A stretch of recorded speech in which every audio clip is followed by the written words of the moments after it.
Well, hello and welcome to our podcast. I'm joined by someone very special today, very special to me. We have Adam Skinner, and as always, I'm going to give you an introduction. You probably have heard these words maybe somewhere, because I did scour the internet, as I always do, to find out about you. So, we have Adam Skinner, an experienced senior community lead with a history of developing global communities in the games industry. His skills include social media management, content creators, community development, focus currently, and this pains me to say, Gen Z values and wonderfully aspirational driven engagement. Passionate about community building, especially around YouTube, TikTok, and Twitch. A comment I picked up from someone who gave you a recommendation was, Adam is rad. And there you go, that sums you up. How do you feel about that? We got this. Let's go. Cool. So, as always, I'd like to start way back when and how you came to be here at Kwalee in this position. So let's start. What was your first experience with gaming, and maybe what was the first game you played? Okay, so first game I played, it was a combination of a lot of games. I don't really remember my very first game, but I do remember being back in the sort of mid to late 80s, being very obsessed with Amiga as a platform. Okay. Yeah, so Amiga being, it was basically a keyboard with a game system inside it, and you would get floppy disks and put them inside, and you get games, and you go wild. Well, that's pretty much. Do you think where I started? How many people do you think out there don't know what a floppy disk is anymore? Oh, absolutely. I would say at least 95% of the listeners would probably not know what the hell I'm talking about. But yeah, I mean, maybe even a little bit before that, I can remember playing on the BBC Micro, a game called Exile. Let's start there. On the what? On the BBC Micro. You know what a BBC Micro is? Yeah. Okay. Maybe it was just a generation before us. There were these horrendous brick-sized, breeze block-sized computers that they had in the schools, and they were they're basic games on some of them, and it was a completely new concept to us all, and wow. And were absolutely fantastic. I think it's got fond memories for you. Did you then also, were you in that mini clip era too? Did you play those on the browser? No, I was way before that. Okay. I was way before browser games. Okay, and what age then were you sort of awoken to games? What was okay, roughly? My first real sort of interest in games came during that Amiga era. I absolutely loved point and click adventures. So right. LucasArts owned a lot of IPs, Monkey Island, Indiana Jones, that kind of thing. Okay. Monkey Island is definitely the roots of my gaming, if I really think about it. Okay. All my tattoos are Monkey Island tattoos as well. Amazing. So yeah, so I love that series. Yeah. I love it. I say I love the entire series. I don't love the entire series. I love the original 2D ones. Okay. Yeah. The original 2Ds. And was this close to teenage years? Were you playing with friends, or did it evolve to something else then? This would have been. We used to hang out. There was a huge family that lived down the road, and they had a really cool older brother, and he was into Amiga stuff. So okay. I'm not sure how cool he actually was, but like super nerd or something. He was a nerd, and we used to go around and see what he was playing, and then we'd become obsessed with whatever was the flavor of the week. Wow, so this was similar to, I was speaking to Dunwan about this. You were before the age of Twitch and watching people play, and that got you excited about the game. You were doing that way back when. Yeah, to a degree, and that's kind of been a thing throughout my gaming adventure as well. Like I remember when the PS1 first came out, I would go around and watch my mates play Resident Evil. Okay. I wouldn't play it myself. It was just like me watching a movie, basically. And I remember it vividly. It was a good time, and it's always been that way. Yeah. And a lot of word of mouth would happen. So imagine Twitch, but on a very, very small scale between a group of 10, 15 people, maybe, in a small village in Nottinghamshire. But I suppose back in the day then, as you are a community lead now, that's the sort of thing that was going on. You're word of mouth, these communities, you all played the game together and enjoyed it together, which is what we're building here, just on a larger scale. I suppose. Absolutely, yeah. Cool. So going through teenage years, I've got here one of your first jobs was a journalist and photographer for Southwest BMX. Okay. What happened there? So with that one, that was more of a volunteer job. That wasn't an actual job. I was kind of a guest photographer. Okay. I had a few photos published, pretty much. Right. But my whole life I've been mad about BMX bikes. Okay. I didn't know that. I helped to found 2 skate parks, one concrete, one wooden. Okay. Yeah. It's only in recent years as I've got older and my knees don't work as well. I've not been able to do as much of that. You skated? No, sorry. I rode BMX bikes. Yeah. Would you do all those sort of jumps and spins? And Yeah. I was pretty sick. You were pretty sick. Okay, so a question I had too was you went to Nottingham College, correct? Is that right? That's what it's called now. Yeah. Yeah, Nottingham College. Yeah. What was the reason that you decided to go straight into working as photography, graphic designer, motion designer, and not go to university? Was it a conscious decision that you were like, no, or did you fall into something? Well, I settled down quite young with my wife, and we had children quite young, and from there I was kind of more forced into work. So I didn't go to university, but I did learn a lot from games when I should have been at university during that time. We'll get into that. Get into that. I think this is good to note as well. Yeah. I think we're pushed into this sort of path. You go to school, college, then university. But as obviously you've been successful in your field, there is another way. And it's just good to hear that you went on a different journey and you are here now as lead. I am not the model of the usual journey into the games industry, put it that way. Yeah, which I think would be good for people to hear. Moving forward, one of the places you've sort of been the longest, and I'm not talking about Azeroth yet, is for Lockwood Publishing. Mm-hmm. You started out as a video editor, 2D artist, moved on to community management, and then lead the community management there. Yep. What was that journey like, and how did you get into it to start with, without any sort of experience prior? Okay, so at the dawn of time, I used to work in the motor trade as customer service. Okay. So while I was doing that, do you want me to go into please into the full journey here? Yeah. So while I was doing that, I was playing a lot of games as a hobby and making quite a bit of machinima. Yep. At the same time, and also building communities as a hobby. Which we'll probably go into in a bit more detail soon. But yeah, so I basically didn't want to be in the motor trade anymore. I was making these videos as a hobby, and it was very, very apparent that I should have been doing something creative as a job. So my wonderful cousin already had a job at Lockwood Publishing. Okay. He reached out to me because he knew that I could edit videos and he needed some help with that. So I ended up being a video editor and 2D artist for PlayStation Home. Okay. Lockwood were making digital items, so clothes and stuff that would be sold in game, and then we would do the trailers for them that would be shown on the Lockwood YouTube on the billboards around the town in PlayStation Home, that kind of thing. Okay, cool. So that went on for a while, and it was great. Lots of creative freedom, wonderful environment, everything like that, and some really great people too. Unfortunately, PlayStation Home closed down in 2013, just completely out of the blue for most of us. Right. And there were unfortunately some cuts, and they had to close down a few departments, including the one that I was in. So I went away for a while, and then I came back to Lockwood because while they were developing PlayStation Home, they were also working on something called Avakin Life, which is basically like a 3D online mobile version of The Sims.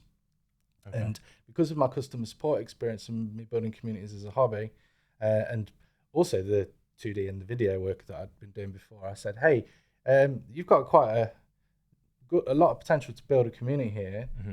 Would you like me to just help out a bit on the community side of things?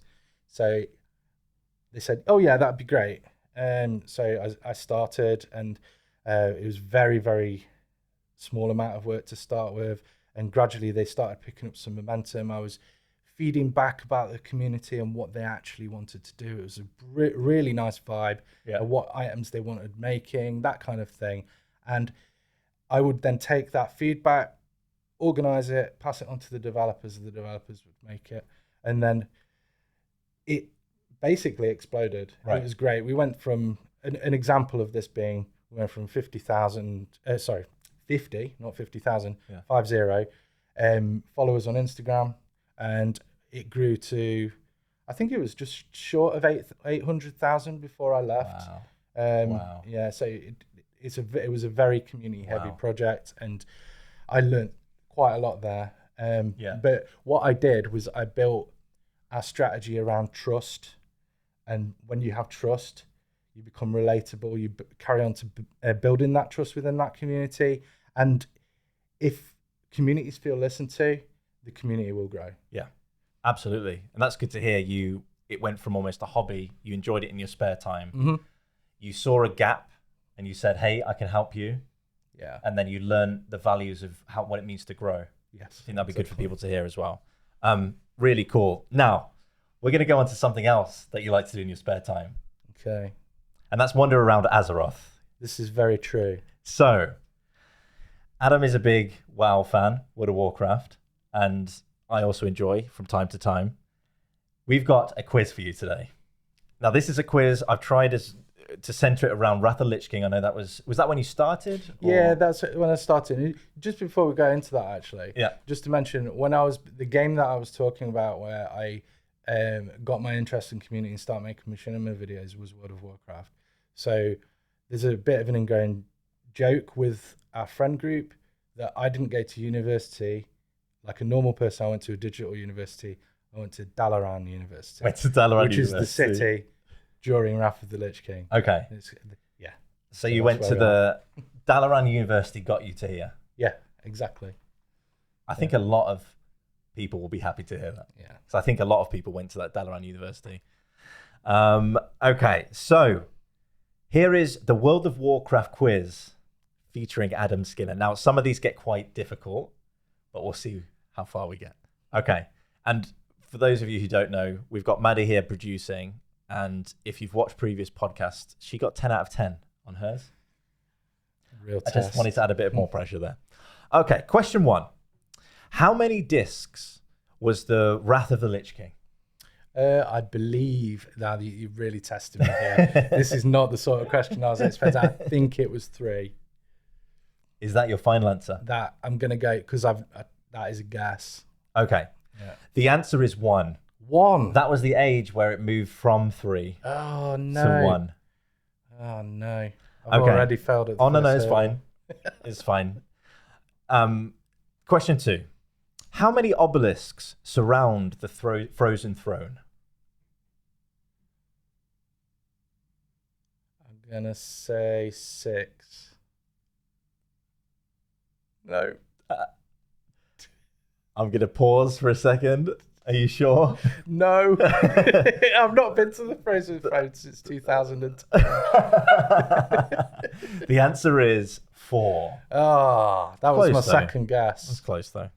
Never mind. These are actually... Sorry, guys. Look at it. Okay.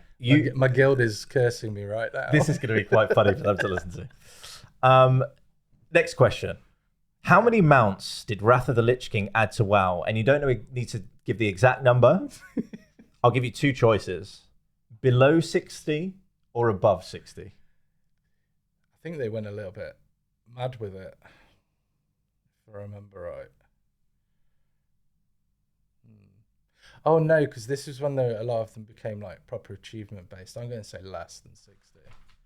Oh, no. You were on the right track. It's above. No. Okay. Yeah. Well, I've got a new target, and that's to get every question wrong. No, I'm sure you'll get some of these. Okay, next question. How many phases does the Lich King have when fighting him? On what difficulty? I think this is taken from, at the time, heroic. Okay. There was no mythic then. Okay, so you have to work this out. Yep. And so it looks like I do know what I'm talking about. I might get this wrong. So you got the first phase where you just go ham on him. The second phase, he will bring in the Valkyr and they'll drop you off the edge. Yep. The third phase is a repeat of the first phase, but with Defile. Yep. The fourth phase, you go into Frostmourne and kill spirits, because that's the heroic mode or the hard mode. And then the fifth, five phases. Okay, I think it may have confused. So if it's not heroic mode, then 4. Then 4. Yeah, okay, because you don't 4. go into the spirit the side Frostmourne. Yeah. So congrats. Yes. We're on our way. Let's do it. Yeah. Add a comment down below if you think that was actually fair. Yeah. Okay.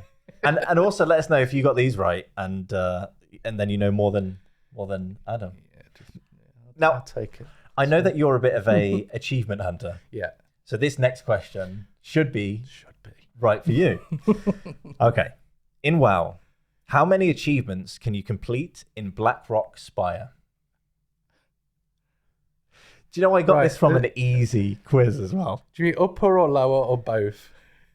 That's such a hard I think question. it's both. Okay. So, Oh wow. Okay. And it's not as crazy as you think. Okay. I would say there's 2 in each, and maybe 3 in one of them. So 5 in both. Again, you're so close. It was 4. There is 2 in each. Yeah, but very close. Your working out there was getting there. Yeah. Okay. Looking at these questions, they are very... Okay, next question. How many unstable flasks are there for fighting Gruul? 3. There are 6. I'm sorry, Mum. Yeah. This is what I've become. And if you're part of Adam's guild, please rinse him in the comments. I want to see complete rinsing. Okay. Now, I know that you don't play this class, so this might be a bit tricky. But how many runes are displayed on the Death Knight?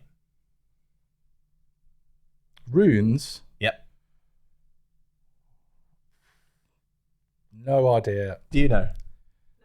Hang on a second. So there's 3 specializations, so I'd assume there's 1 rune for each. 3. It's 6. 6. Do you think you're going to have some Death Knight mains out there? Well, they can, but I'm a monk. I'm a monk and a rogue. What was the decision to play like a monk rogue? Why do you play that sort of thing? Is that like a game specific thing, or do you always play that sort of class? I play all sorts of classes, to be honest with you, but monk and rogue, I like the idea of the sneakiness. Yeah. Initially, but then I got then when monk came out, monk was like, it was less spammy, so you're not necessarily mashing buttons, that kind of thing. There's a lot. You were with the chi and like slowly hitting buttons perfectly, that kind of thing. And it was like playing a more fun rogue. Right. Okay. Yeah. A more fun rogue. Yeah. See, I've never played those classes. Yeah. I mean, monk healer, but not. Yeah. Right. So you got a question right. I hope your guild rinses you in the comments. Now, I want to move this to Kwalee now. Okay. So you've been here, I believe it was something like 4 months before me. So about a year and a couple months. Yep. Yeah. Yeah. What was the decision to move to Kwalee? Because I know you're from Nottingham, right? It's quite a way away. How did that come about? I saw an opportunity to work on. Well, I'm going to wind it back a little bit actually. So when I was working on Abacan Life, that was one product with the live community, and there wasn't much outside of the standard. We make these digital items, the players buy them, the community grows based on fashion and things like that. Yeah. So the live service was very linear, so to speak. Yeah.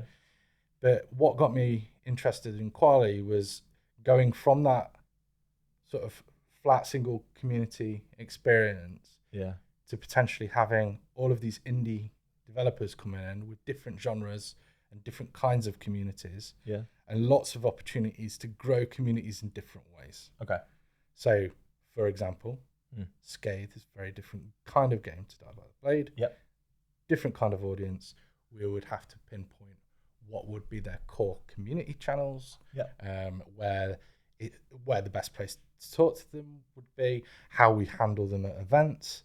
The different games bring different people, right? Yeah. So that, with community being a hobby, is extremely interesting to me. Yeah. Yeah. So that's why you saw the opportunity. Yeah. And of course, Absolutely. it was a new department at the time as well. Yeah, exactly. Cool, so we had a pretty much a blank canvas to start building these communities. Amazing. See what we can achieve. Now let's talk about this year. Obviously, Scathe came out last year, and I believe we have a video coming out soon with Scathe that we did in-house. I know we had a lot of fun with that. You played in that tournament as well. Coming up this year in 2023, we've got a variety of games. Now, I'll premise this, as I've done every podcast, we love all of our games. But for you, what's the game that you are looking forward to playing because you like that type of game the most? Okay. Wow. Okay. I would say, for me, as I like MMO type content and an adventure, I would say Wildmender. Wildmender. That's my personal preference. All of the games are absolutely sick, though. Yeah. So, I mean, I'm looking forward to building the communities on all of them. Yes. Yeah. Now, this point, I always ask, as a community manager lead, what few tips would you give to someone who is looking? I know we've probably covered a few of those in this podcast, but what, I guess, practical tips for people looking to get into the industry in a community capacity? From maybe they've been Discord mods and they're looking to move to a gaming company, something like that. Okay, so I used to have this discussion quite regularly with our head of QA at my last place. As community and QA are considered sort of foot in the door jobs into the games industry. So for me, if I was recruiting, I would need someone to show that they are legitimately interested in building communities, and it's not just a gateway into getting where they want to be in the industry. Showing actual passion for communities and tactics on how to grow those communities and sort of be experimental on social media, that kind of thing. Just a little bit of passion is what I recommend. So really think before you go for these jobs, whether it's something that you actually want to do. It can be very tough, but it can also be one of the most rewarding jobs in the world. Definitely, because you are a bridge. You're a bridge between those communities and the publisher, developers, and it is very important. Exactly. You're the mouthpiece. Any more? Any more for any more? Yeah, I mean, don't be disheartened if you don't have the education you think you need to get into the industry. I am literally a living representation of that not being the case. Yeah. That being the case. You know what? And you've done very, very well. Yeah. Well, thank you. I appreciate it. Thank you for being on. We've got lots of more games coming up this year in 2023. We've got Die by the Blade, Wildmender, Space Chef, many, many games. And they're all amazing in their own right. And as you were saying earlier, different genres cater for different people. And I think that's really awesome as well. So if you're not a part of the Discords, the communities that Adam and the team grow, do be a part of those. We'll have links down below. Like and subscribe. Hit that notification bell. And any closing words, Adam? Yeah, for the Alliance. Oh my goodness. All right, thank you all. Bye-bye.